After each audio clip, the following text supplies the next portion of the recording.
ഇന്ത്യയിൽ ഒരു ക്ഷേത്രമുണ്ട്. അവിടെ 25,000 എലികളെ ദൈവമായി ആരാധിക്കുന്നു. അതെ, ഇതൊരു ഭീകര കഥയല്ല. ഇത് വിശ്വാസത്തിന്റെ കഥയാണ്. രാജസ്ഥാനിലെ മരുഭൂമിയുടെ നടുവിൽ ഡെഷ്നോക്ക് എന്ന സ്ഥലത്ത് ഉയർന്നു നിൽക്കുന്നത് കർണിമാതാ ക്ഷേത്രം.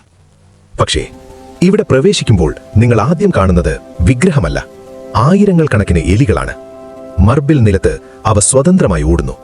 ഭക്തർ കാൽനഗ്നരായി നടക്കുന്നു. ആർക്കും പേടിയില്ല, കാരണം ഇവ സാധാരണ എലികളല്ല. ഇവ കബ്ബാസ്, ദൈവിക ആത്മാക്കൾ. കർണിമാത ദേവി ദുർഗയുടെ അവതാരമെന്ന് വിശ്വസിക്കപ്പെടുന്ന ഒരു മഹത്തായ സന്യാസിനി. ഒരു ദിവസം അവളുടെ കുടുംബത്തിലെ ഒരു ബാലൻ അപകടത്തിൽ മരിച്ചു. ദുഃഖിതരായവർ കരഞ്ഞു. കർണിമാത കണ്ണടച്ച് പ്രാർത്ഥിച്ചു. അവൾ മരണദേവനായ യമദേവനെ വിളിച്ചു. അവനെ തിരികെ തരൂ. പക്ഷെ യമൻ പറഞ്ഞു, അവന്റെ ആത്മാവ് ഇതിനകം പുനർജനിച്ചു. അപ്പോൾ കർണിമാത പ്രഖ്യാപിച്ചു, എന്റെ ഭക്തർ ഇനി നിനക്കരികിലേക്ക് വരില്ല. അവർ ആദ്യം എലികളായി എന്റെ ക്ഷേത്രത്തിൽ ജീവിക്കും, പിന്നീട് മനുഷ്യരായി തിരികെ ജനിക്കും.